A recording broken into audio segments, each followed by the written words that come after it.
What's up YouTube, it's Matthew here. Welcome back to my channel. In today's video, I'm going to talk about what to watch out for before you start wholesaling real estate. Wholesale real estate is a subcategory of real estate investing where you put a property under contract and you sell that contract over to an investor. And on this channel, I talk about different facets and areas and talk about the minor details and the major details and the intricacies of wholesaling real estate. So if that interests you, please be sure to like this video, comment down below any questions you have, because I may make a whole video based off of your question, and be sure to subscribe to this channel. So what to watch out for in wholesale real estate. The first thing that I want you to watch out for are your costs. A lot of people, when they enter into wholesale real estate, especially beginners, they think it's going to require no money. And that's not the case at all, right? You need money in order to get a list of motivated sellers, right? Get a list of people who have properties but are not listed on the market. And so that costs money. You also need money to pay your phone bill or to pay app or software to cold call and talk to sellers. Whether you are hiring cold callers to do that or you're doing that yourself, that's something that you have to look out for your costs with wholesale real estate. The other things are different applications, because it's not only about cold calling, but are you using another software to push out your mail? Are you using mailing? Are you using texting? Are you using voicemail drops? How are you organizing all your contact information when you contacted this person or that person? If you're using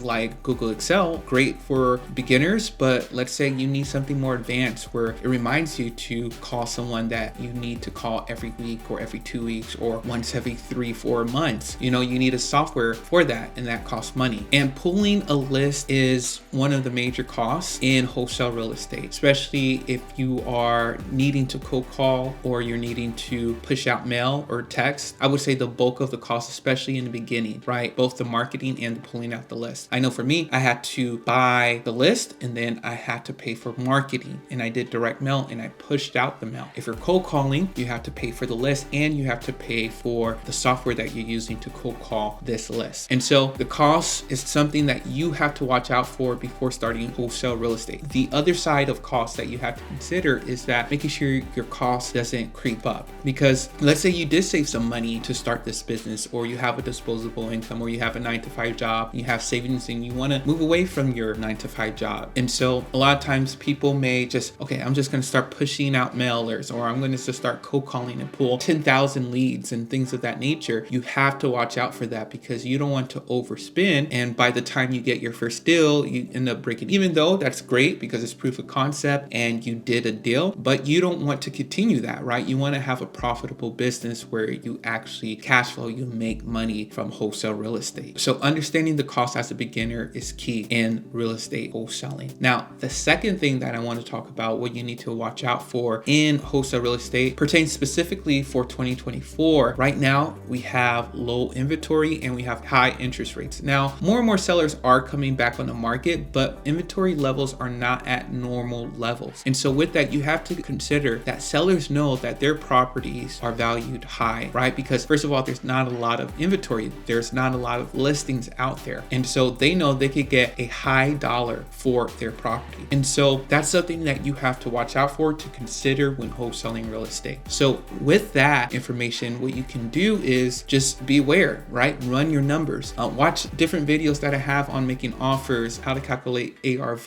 offer price, rehab, and things of that nature on this channel, so you can really know and be dialed into your current market and know your numbers to present to your sellers. And just talking about numbers and price, you may not be able to go up to that number, right? And so with wholesale real estate, you have to understand that when you're starting it, you may need to offer other types of offers, not just your basic traditional cash offer, which I do recommend most beginners to start off with. But if you have your second or third deal under your belt, you need to look at other avenues on wholesale deals, acquiring properties. You may need to do subject to, right? A process where you take over the seller's note, you take over their mortgage payment, and then you go in the deed and you just pay off their mortgage payment. The mortgage payment is still technically in the seller's name, but you own the property and you're just paying it off on their behalf. Another thing that you can do seller financing, where the seller just acts as the bank and you pay them a mortgage payment. You all agree on the price, interest rate, no interest rate, and things of that nature, and you pay them off over time. Another strategy that you may need to implement is possibly getting your real estate license. Now, this is not required, but this is something that I do want to highlight going forward in wholesale real estate, because more and more people, they understand their property values, right? And if you have a seller who's motivated to sell, but they don't want to go below a certain dollar amount, you as a licensed realtor, you can be like, okay, well, let me list this for you. Let's make it look nice, make it clean, and I'll list it for you. And, selling a property that's $400,000, can get you 3% of that, 3% of 300,000. That's what, $9,000, approximately same amount as a wholesale deal. And so just looking at the different strategies, because understanding that in this market today, inventory levels are low and property owners, they know the value of their properties. They just know, they're listening to the news, they're watching TV, and they know that their house can sell for higher than what you offered them. Now, the third thing that you need to watch out before you start wholesaling real estate, or just to consider, what differentiates between you and the other wholesaler is you putting yourself in front of the seller first and having quality time with that seller. So you have to put yourself in front of a seller, right? Whether that's cold calling them virtually or in person. I prefer in person, because that in-person contact, most of the time you're dealing with older sellers. A majority of my wholesaling deals was,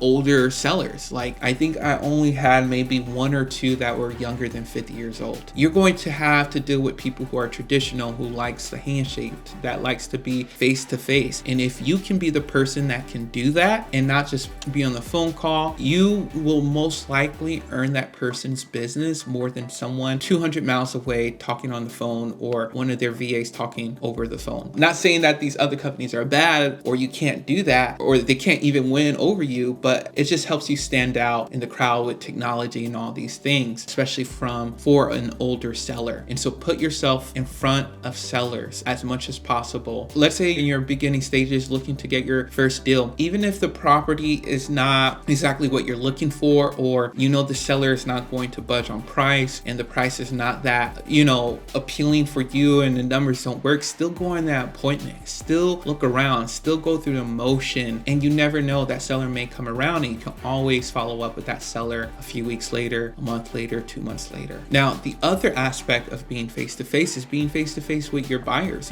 going to meetups, understanding exactly what your buyers need in order to find them the best deals. Because a lot of wholesalers teach actually going to your buyers first and then looking for properties, right? Looking for discounted off-market properties, because their buying criteria, what people are buying, and you can present that to your buyers. What are you looking out for before you start wholesale real estate? Because there are different things that a lot of beginners may not know that they need to know before starting wholesale real estate. And so I just wanted to highlight these 3 things so you all can have more of a realistic and successful journey in wholesale real estate. Now, make sure you all like this video, comment down below if you have any questions, and subscribe, and I'll talk to you all later.